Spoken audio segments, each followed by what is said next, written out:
Good afternoon. Welcome in, everybody. So glad you could join us for Childcare Aware of Minnesota's June 2022 TEL Talk.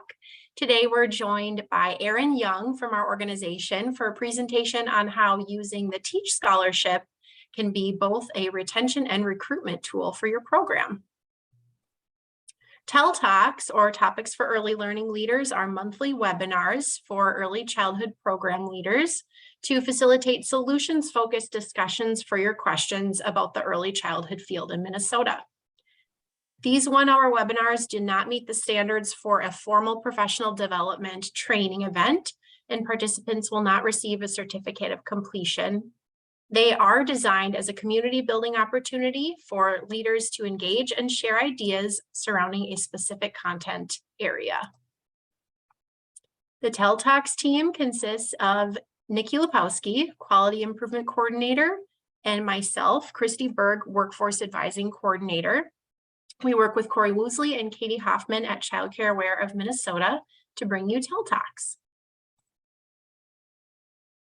A couple of our recent topics have included the Care Fellowship and Advocacy, and Planting the Seeds, Growing Community and Cultural Connections through Farm to Early Care. Next month, TEL Talks will be taking a break for the month of July, but we will resume in August. And you can visit the program leaders page of our website to view previously recorded TEL Talks. After today's presentation, you'll receive an email from me with the PowerPoint slides and any other resources shared.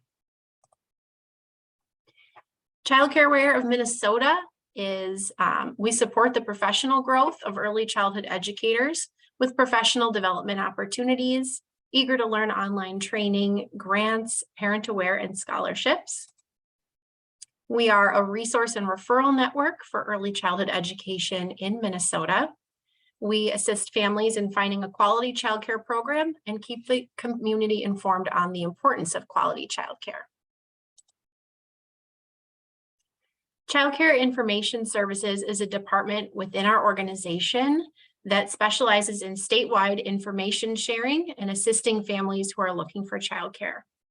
CCIS sends a welcome packet to new programs and surveys programs every 3 years on their business policies and tuition rates. The rates are confidential and can influence CCAP reimbursement. CCIS receives calls from program leaders across Minnesota with general business questions and will route you to the appropriate person to contact. Childcare Aware partners with Center for Inclusive Childcare, which provides free relationship-based professional development, including support, modeling, and resources for childcare programs throughout Minnesota. A coach will spend time with your program, providing support focusing on the successful inclusion of children with challenging behaviors or special needs, implementing health and safety best practices, and supporting the unique needs of infants and toddlers in your care. Achieve, the Minnesota Center for Professional Development, supports individual, trainer, and RBPD membership applicants and approves courses and training events.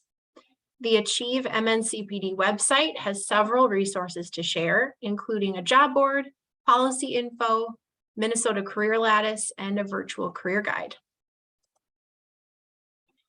The TEL Talks team partners with several organizations to offer coordinated resources surrounding early care and education needs. And as always, participants of TEL Talks are encouraged to ask questions, make contributions throughout the presentation, and engage with our presenter. We like TEL Talks to be interactive, so we'd love to have you turn on your cameras if you're comfortable, and you can unmute to share ideas or questions or put them into the chat at any point. And we're recording the TEL Talk today, so we will send a link to the recording in the follow-up email. So now I will go ahead and turn things over to Erin so she can share her screen. Thanks for being with us today, Erin. Thanks for having me. I'm excited to be here. So, I'm Erin Young. I'm the T.E.A.C.H Scholarship Manager at Childcare Aware of Minnesota. I've worked for Child Care Aware for 11 years for the T.E.A.C.H program.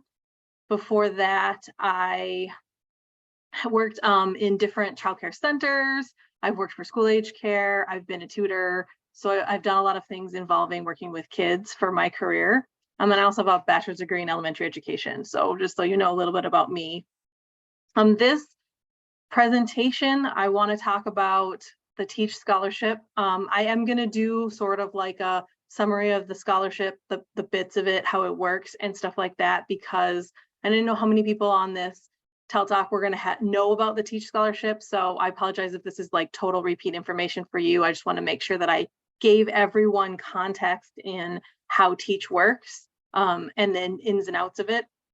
I'm going to talk a little bit about sponsorship for centers who want to sponsor staff on the T.E.A.C.H scholarship, because the T.E.A.C.H scholarship does require participation by the employer, by the program or center, in order for a person to be on scholarship.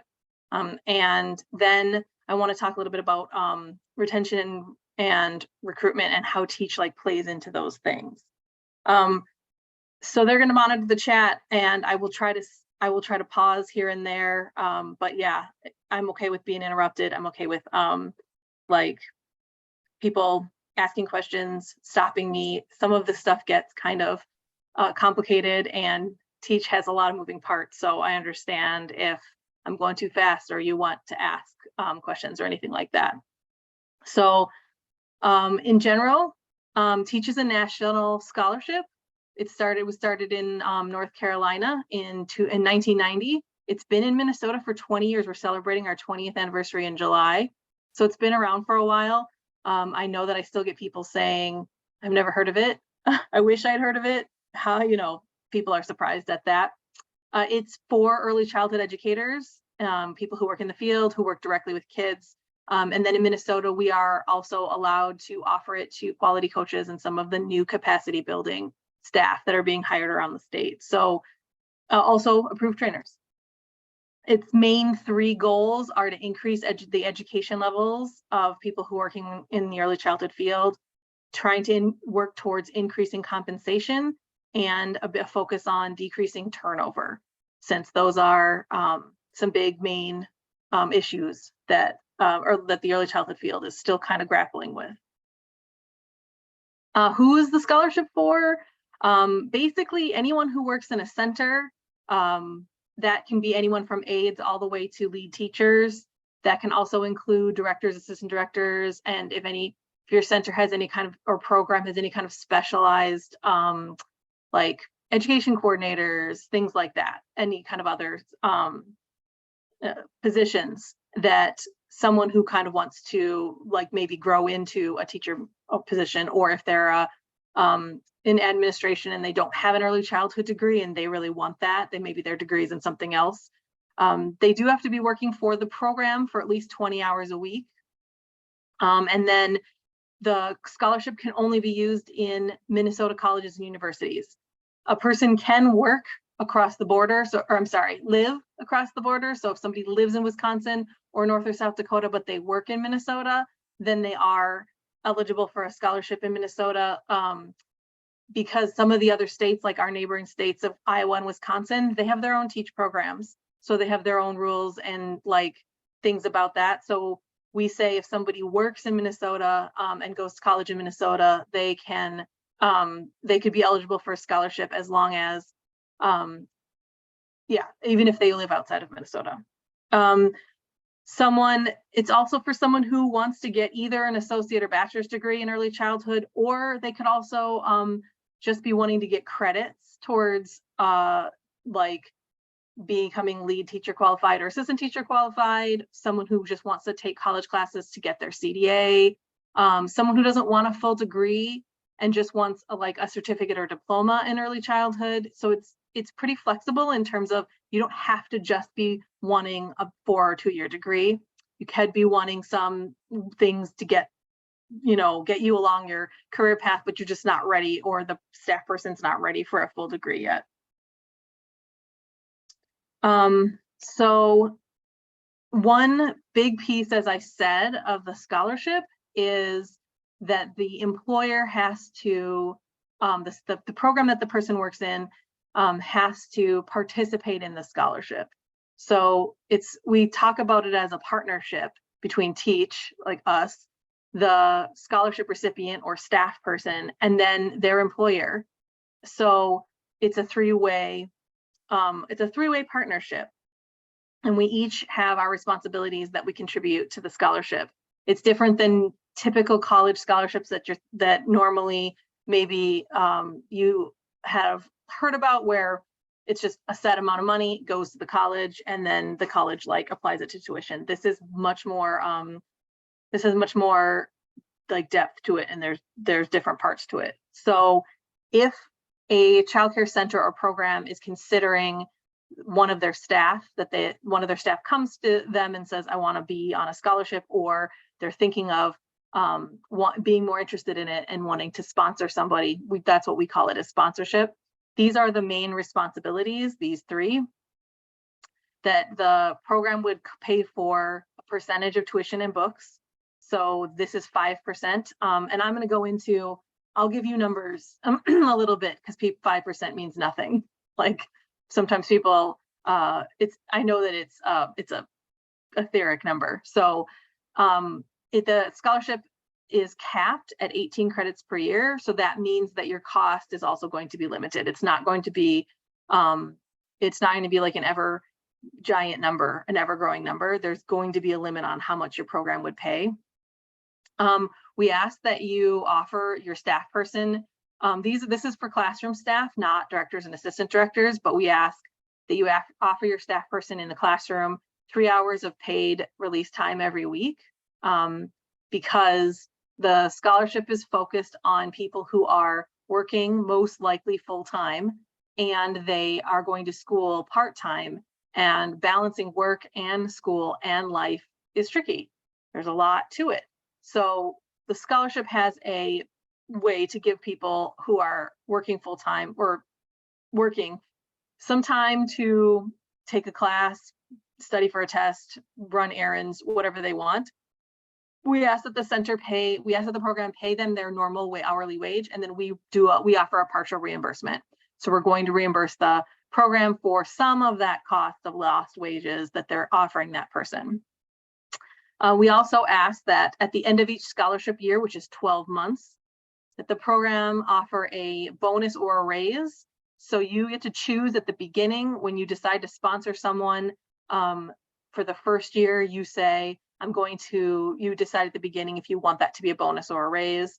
And then when the scholarship year is over, that person can reapply, because the scholarship is repeatable until they're finished with their degree or their credits or their goals, their education goals. So you decide as a director or as a person in charge of the center, like if you're going to continue to sponsor them more than 1 year. So each year you decide, and you decide which one you want. And then, as I said, it's a partnership. So we are asking the staff person who is applying, the scholarship recipient, they're getting this from you. They're getting a financial investment from you, and they're getting a little bit of time off while they're taking classes. And in return, they are committing to stay employed while they're on their scholarship with you for that year, plus 1 additional year. We call that the commitment year. So if somebody is working on a degree and it takes them 3 years, they'll work with you for those. They're committing to work with you. You'll have them employed for 3 years. And then once they finish their degree or stop accepting scholarships, they will stay 1 more year with you as well. So this is the part where I was talking about the goal is to reduce turnover. This is one way that we're trying to keep people in the field, and specifically in your program, longer. So Hey, Erin, just something Yeah. to ask. There's a question Sure. asking if the sponsorship responsibilities are also true for like a coach or a trainer, or maybe if you can describe how that might work. So if you're a coach or a trainer, or if you are one of the new capacity building staff, their scholarship is different. The employer doesn't participate in that one. And that scholarship model, that scholarship model is tuition only. It's a tuition stipend model. So it doesn't cover books. It doesn't do this release time. So you'd get, and then T.E.A.C.H covers T.E.A.C.H covers the 100% of the cost of tuition and fees. And then they offer, and then you get a bonus from us, and that's it. So there's no employer contribution and none of this, because it's a simplified version. I would say it's a less, it's because people who work for this childcare system are not our main target audience. Like, no, not to say that they're not important and crucial, but our main target audience is people who are doing direct care, who are actually working in the field with the kids. So it's that scholarship model is a little less comprehensive than this one. Anything else before I move on? I think that's it. Thanks, Erin. Okay. All right. This is always the important and burning question. I'm going to caveat this with the fact that it's an estimate. There's also a cost calculator on our website that I forgot to link in here, but we do have a way to put in things and play around with the numbers a little bit so you can see. This is assuming that they take the full 18 credits. So this is based on that, what I said, the cap, the 18 credits.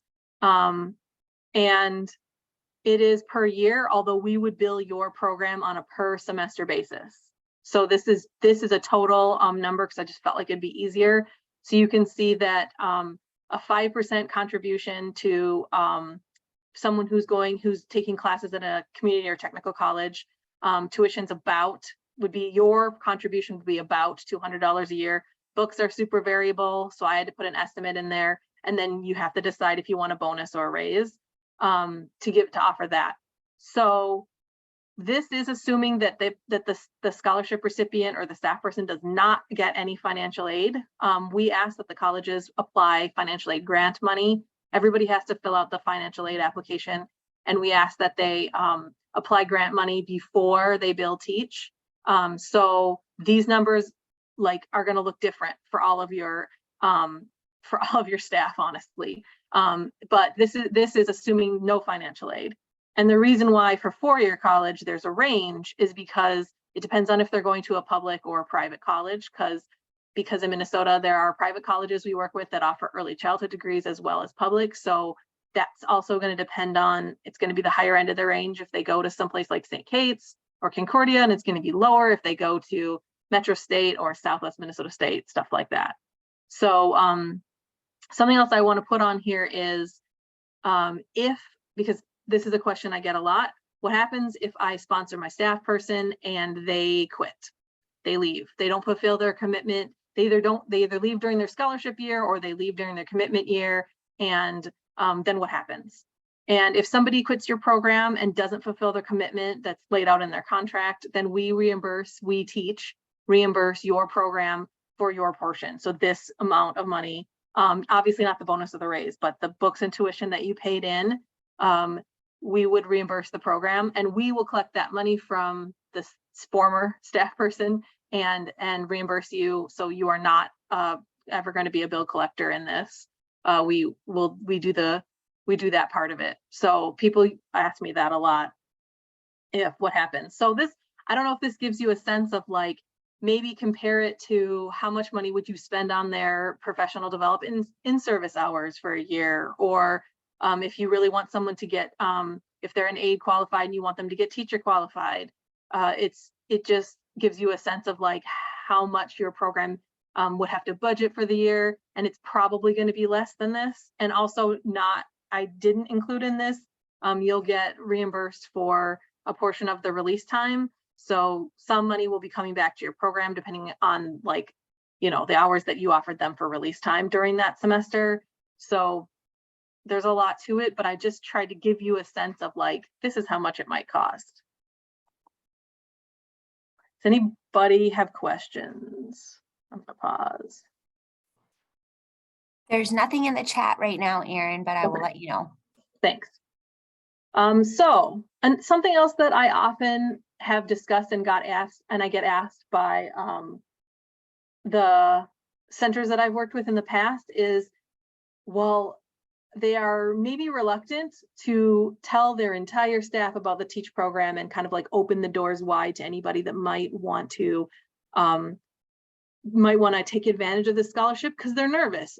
They're nervous for budget reasons. They're nervous for like, they've never done it before. How many can they handle? Release time, that's complicated. Scheduling, all these things. So I wanted to talk a little bit about like things you could consider when you decide who and how many of your staff people you might allow at once on the scholarship, because the program is in charge of how many or who gets a T.E.A.C.H scholarship, because when they apply for a scholarship, they have to get a form signed by their employer that's an intent to sponsor. So the employer is saying, yes, we agree to sponsor, and all the things that I listed on the previous slide are in that. We call it a participation agreement, are in that participation agreement. It's all listed and it's all laid out, and both the staff person and the employer sign it. So and then so that, you know, lets us know that the employer is on board and they want to sponsor this person. Otherwise, we will not award them a scholarship. So it's in your control. It's in the center or the program's control how many and who can get a scholarship. So some things that I've put here in considering, you might want to consider: do you want to offer this to new staff or more veteran staff in your program? Would you rather offer it to the long-term staff have been there for a while, staff you think are less likely to leave sooner? Or do you want to use this as a recruitment tool, and you want to say, oh, you're brand new, but that's okay, we're really excited to have you and we really want to keep you, so we want to offer you this benefit in order to like make it more appealing and make someone feel like you're investing in them right off the bat. And it doesn't have to be either or, it could be a mix. It could be, you could decide one way or the other how you want to go. This is just stuff to think about and does not affect anybody's scholarship eligibility.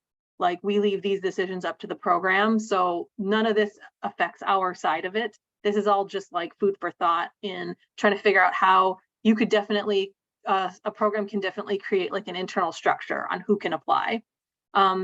Considering your staff people, you know them the best. Who do you think is most able to manage sort of like the work school life balance? Because maybe this person would ideally be pretty organized and pretty flexible and able and pretty reliable and responsible.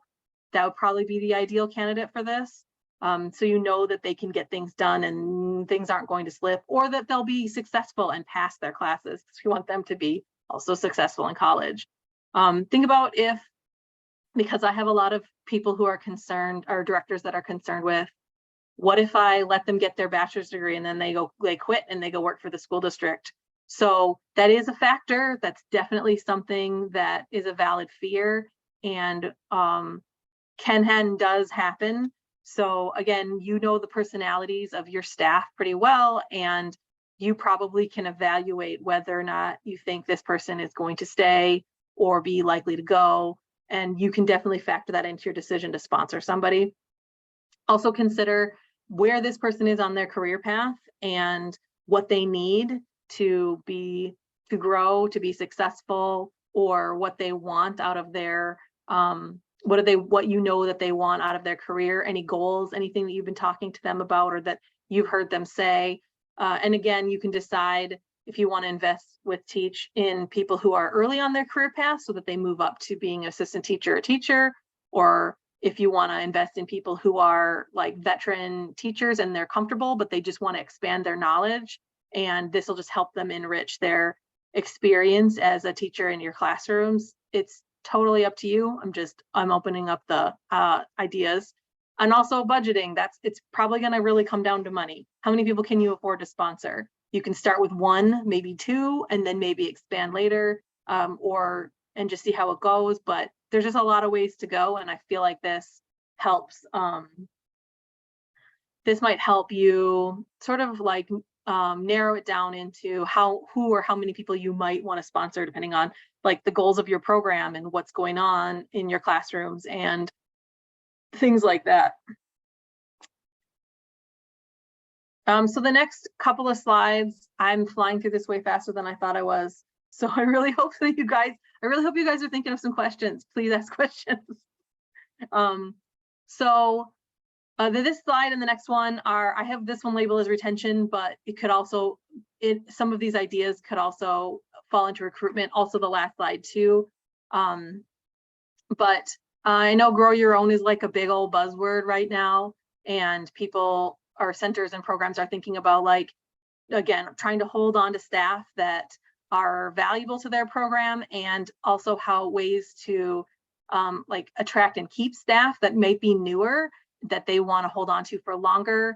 And T.E.A.C.H can be a really good way to do that, to help them get additional education in whatever way matches up with their career goals or your goals as a center. If maybe you want to have as many people with degrees, or maybe you just want everybody to have the right number of credits to be teacher qualified, or whatever your goals are too, however you want your program to look. This is a form of professional development. Since they have to do in-service hours every year, their college classes will count for those in-service hours. And also, in some cases, and I'm parent aware too, if you're interested in getting rated, these can also count for that. But like, I'm not the person to talk to about that. So we have a whole team for that. But their college classes can also count for those too, in in some cases. This is, think about how investing in your staff, what kind of a return on investment will you get from that? It's not only just, okay, now I have 4 people who are teacher qualified instead of 3, or 6 people instead of 3. It's not just that part of it. But it's also like, investing in your teachers can improve morale, can improve how they see their staff loyalty, and how they see your program and your leadership, because it's important to feel valued, and it's important to feel like your employer cares about your work, values your work, and wants to invest in you and your work and you as a person. So using T.E.A.C.H can be a way of doing that, of saying, look, I want to help you to grow to your potential, to fulfill your professional development and career goals. And if the method that they would like to go through is college, this is a way to do that. And especially, their college classes will help them bring skills back into your program. They'll be taking, many of the classes that they'll be taking have assignments that have them turn around and apply principles directly into their work.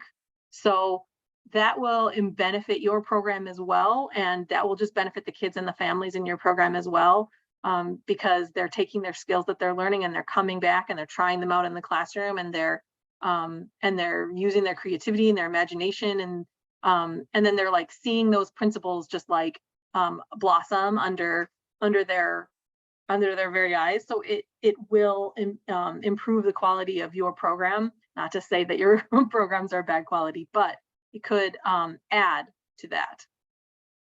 And finally, turnover is expensive. I don't think I need to explain this to anybody, but finding and training new staff when somebody leaves, and it's really difficult to hire now. I've been hearing that it's really hard to find qualified people, and also cover the gaps in the schedule from the person who left.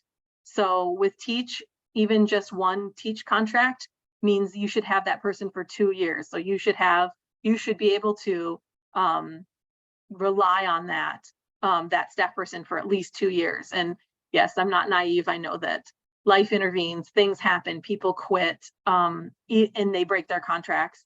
And yes, that will happen too. But this is at least a way that you can try to hedge your bets, try to, at least have someone for a while, especially if they're going on to get their degree. If they're getting a whole degree, that'll take multiple years. And so hopefully they'll be staying with your program for a couple of years. And then a little bit more, I feel like a really strong recruitment technique for T.E.A.C.H is that it helps someone go to college debt free, which is really important. Like, college is incredibly expensive, and we know that people in the early childhood field are not the six-figure earning people. That's not what's happening in our field. And so being able to say, look, I really want you to come work for our program, and as a bonus, we would like to sponsor you on a T.E.A.C.H scholarship, and that will help you get your degree like debt free. And I think that's pretty powerful, and that's really important. And then I have a survey that I was reading recently that said, this is not specific to the early childhood field only. This was more of a workforce survey that was taken, the workforce in general, but two-thirds of them, or three-quarters of them, said they are more likely to stay if the employer helps them pay for college. So that's just something else to think about. So I think I'm gonna. Erin, I just wanted to jump in. Someone had to jump off to get to something else, but they direct messaged in the chat to me saying this information is really valuable and thanking you for sharing it, because they're in the position they're in now because of T.E.A.C.H and because of the scholarship that was offered to them. I didn't know we had from a recipient, so that's good. That's good too. Yeah. I always like to, yeah. I feel like it is, yeah. That's awesome to hear. I'm glad. I'm sorry we missed her. So I know that I like totally flew through this way faster than I thought I was going to, but this is some information if you want to look up T.E.A.C.H on your own. There is a tab on our website. There's a sponsoring recipient tab. It has a video. So it has like I think a 10 or 12-minute video link. So that talks about these exact things. It's slightly dated. It does say that people have to work 6 months in your program before they can get T.E.A.C.H, which is something that we recently changed. That's the only thing that's going to be incorrect in that video.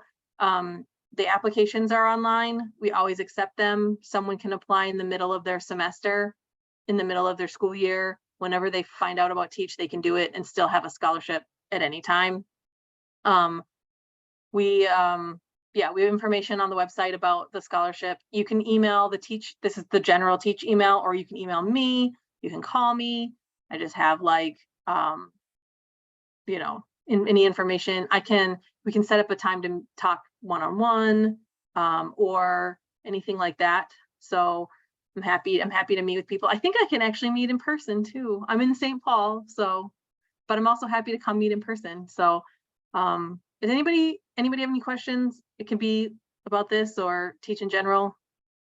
Please feel free. Erin, Joan has a question about asking if you could share some information for a family childcare provider who wants to take advantage of T.E.A.C H. Sure. Family childcare is very, very similar to the structure that I was describing earlier. The difference is they don't have an employer, so they don't have to worry about convincing their boss to.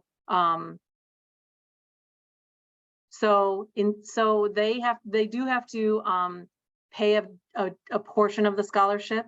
So the T.E.A.C H scholarships do cover 85%, and then if you're a family childcare provider, you would pay 15% of books and tuition, and then you still get the same benefits. You get books, book reimbursement.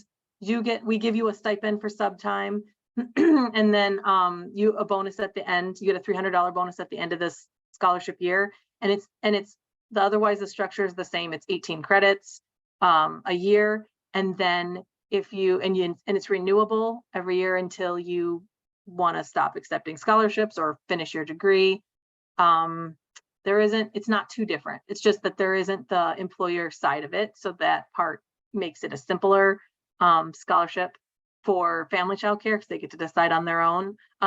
If you follow this link to the T.E.A.C H website, there is a section, there's a list of the colleges and universities that we work with, because it's only applicable to an early childhood degree. So we have a list on our website of the colleges we work with.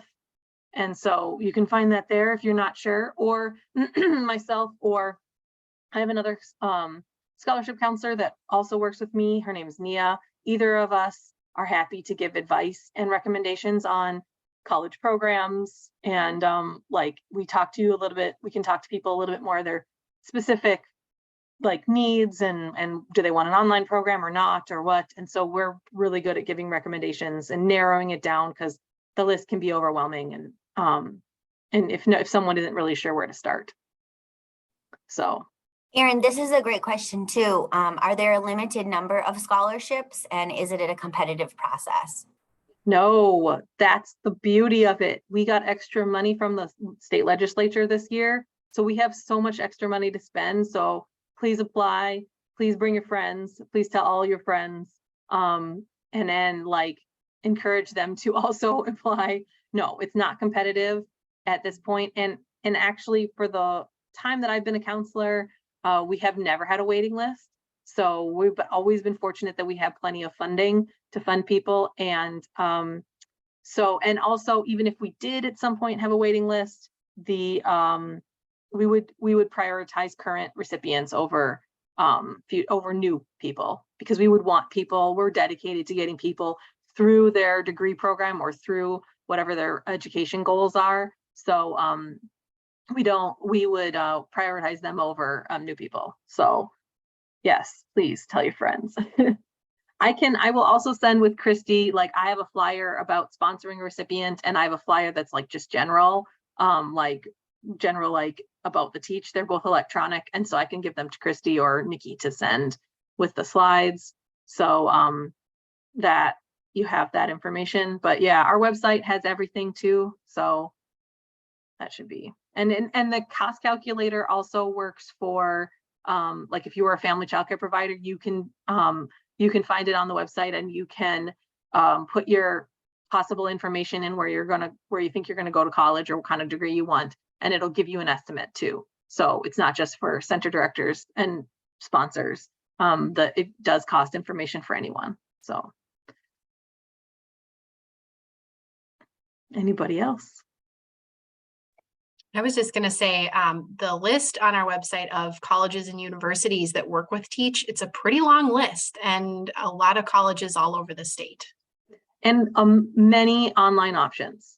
I know people who live in rural areas or who work all day and can't leave their program to go to class during the day and want to take classes. There are many, we're lucky, there's many online options. So, and T.E.A.C.H is kind of a go at your own pace. So we don't say that you have to take a certain number of classes or credits a semester.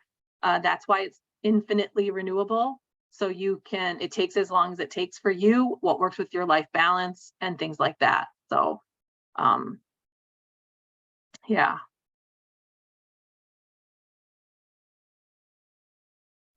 There's nothing else in the chat function.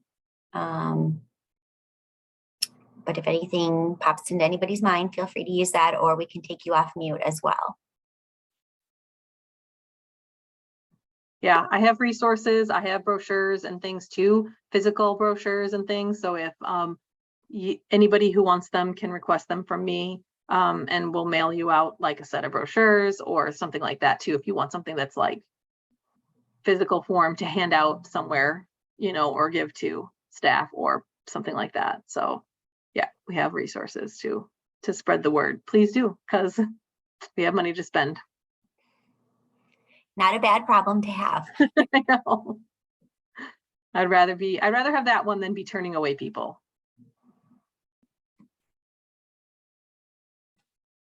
Wonderful.